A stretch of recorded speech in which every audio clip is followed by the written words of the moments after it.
This video shows how easy it is to show a dataset from a web API in React. So this is what we see now is data which I have connected in my in Visual Studio to a server, and this is the list, and I will show you the code for reading a dataset and how this works. So that's what you see there. This is there are data in the background, and I want to show you how fast it is. What we have to do in React. I think you are a little bit confirmed with React, a little bit in coding. But even if you are a starter, then this is the explanation for that. In React, you write some code in the in Visual Studio with Microsoft in the client app folder. Then there in the source, most people know this folder with the source, and then here are the components. Inside the components, there's one component for reading one site, or for one for each item or topic. This is reading an article. The database is with articles in the background. So this is what we see there. There's the databases, and I'm connecting this database. And here we have the tables, and inside the tables I have a table with articles, and in the articles we have view data. We have a lot of data, and this is a default data set, and you see that's loaded on the same machine. And inside here I have a text content. That's what I want to show. Now when I close this one again, I go to the Solution Explorer, then we are here again. What we do is we write here the component, which means we open a file, article.js. Inside there we say import React, so it's React, import the component from React, so it's a component, it's I may load it. And then we have export class article as a component. So this defines the component. Then we have a few steps. You make the constructor with the props. You need this to if there are parameters when we call it. So we say constructor props, and then we get the props from the component itself. So that's default. Then we have state. That's the first step. What we need state. These are the React state variables. So this is the variable which I have here at runtime. So this is this state, and then a bracket, and these are my my variables which may change at runtime. And then I say ID article dot double point, and then a 0, for example, this if it's a number. And then all your other local variables, which are the fields in your dataset. Then you say component did mount. That's the event when the component itself is completely loaded. And then you say, then you call the record set. In this case, I made a method. I said, here, that's my method, an async method. I said this, populate data. And then give me the ID, which comes from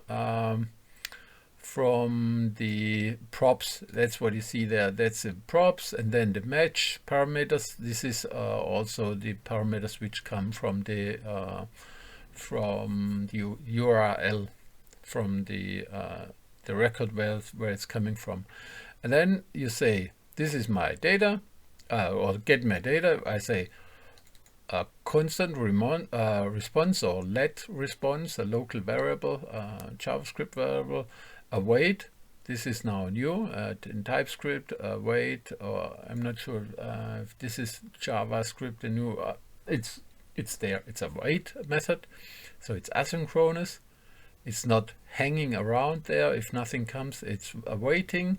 It says await, fetch. This is from React, and then we say the URL. So this is my API articles. This is in my Visual Studio ASP.NET Core, somewhere there, the controller, API articles, and then the number. The number is this one which I get in here, and this populate, and then the parameter, and then the parameter is here, comes in, goes there.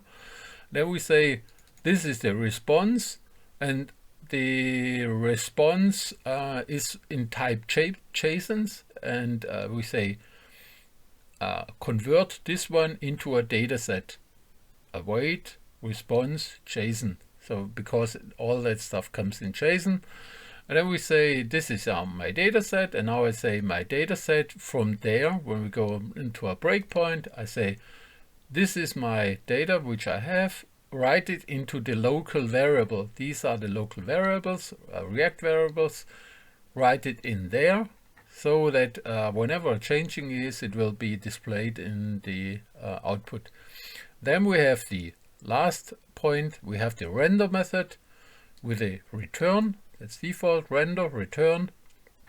And then you make a div block, and inside the div block you may group all your other elements. So this is div, and then my number, which I wanted to have, and all the other state variables. So this is this state, because we have written it in this point here, we have written it into from data into our variable, and now my variable will render that stuff. So the render will be called several times.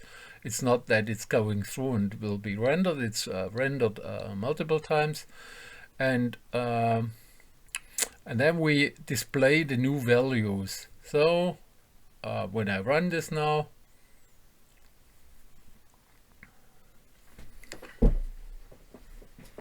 and it's not as fast as Microsoft MVC, ASP.NET Core MVC, but because it's loading and then it's rendering, it creates the document, but it's still a good solution.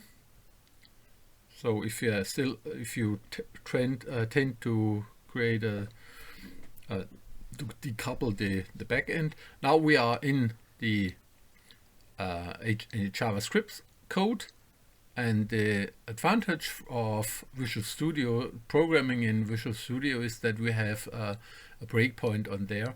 Now you will see what's inside the state. You see there is my coming back values. This is my state itself, and there's my data. That's my data which I've got. So this is ID article. So 33 and HTML content and all that stuff. That's all what we get from our JSON.